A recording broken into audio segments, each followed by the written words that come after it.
Synthetic biology is a relatively new field which applies engineering principles to biological applications. This video will review one of the world's first successful synthetic biology project. It will explore the positive outcomes of the project, but also some of the challenges and lessons that were learnt along the way.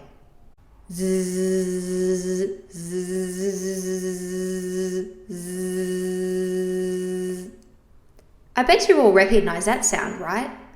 It's the sound that makes you immediately start swatting around and then reaching for the insect repellent. It is, of course, the sound of the tiny and yet very troublesome mosquito.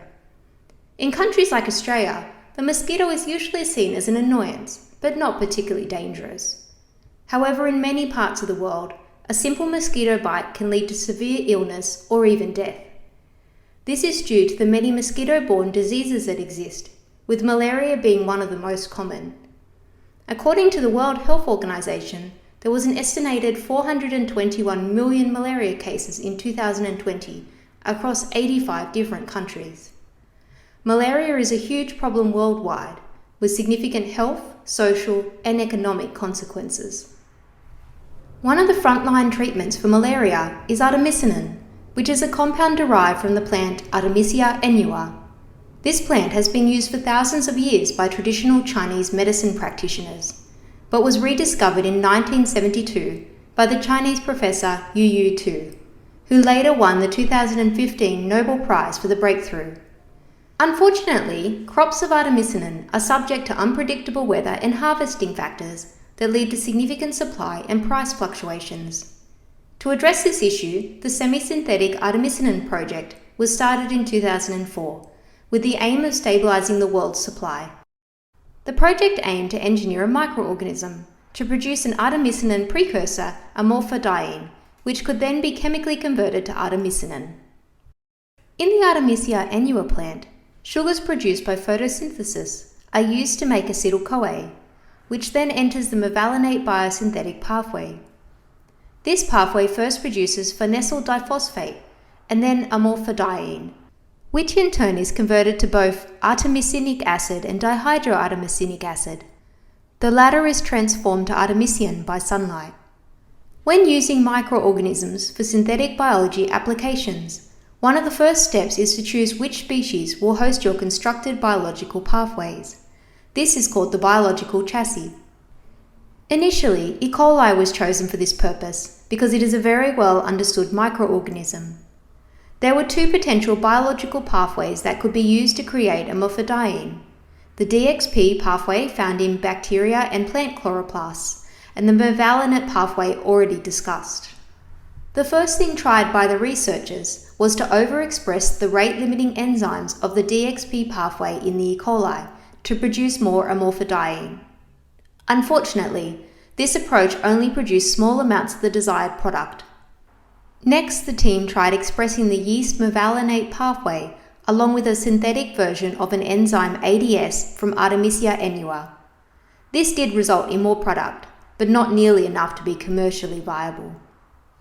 After much trial and error, the researchers decided they needed to try a new microorganism and turned to the yeast Saccharomyces cerevisiae.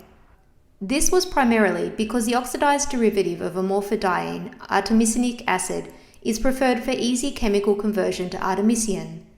The mevalonate pathway is already in Saccharomyces cerevisiae, but an enzyme converting amorphodiene to artemisinic acid is not. It was found that this could be achieved by expressing the cytochrome P450 enzyme from Artemisia annua in the yeast.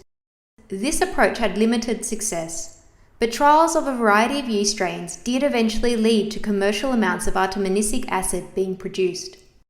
So far, I have only given a relatively quick overview of the semi-synthetic artemisinin project, but needless to say, the actual process was very involved and complicated, with many disappointments and struggles along the way. The researchers were constantly implementing one of the pillars of synthetic biology: the design, build, test, and analyze cycle.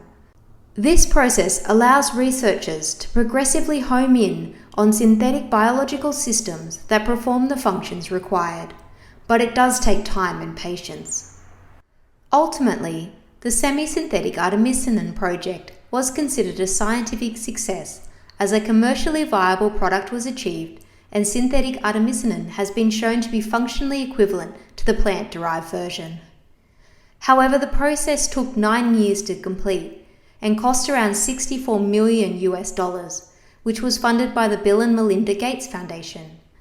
The technology was purchased by the pharmaceutical company Sanofi, but unfortunately, they struggled to scale up the project as recent good Artemisinin crop yields meant that the synthetic version was not required.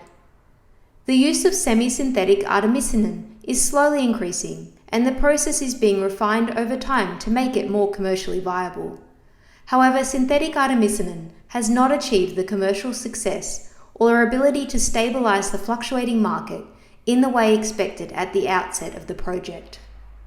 The semi-synthetic Artemisinin project highlights some of the promise of synthetic biology to solve complicated global problems, but also some of the complexities that come with modifying constantly evolving and complicated living organisms.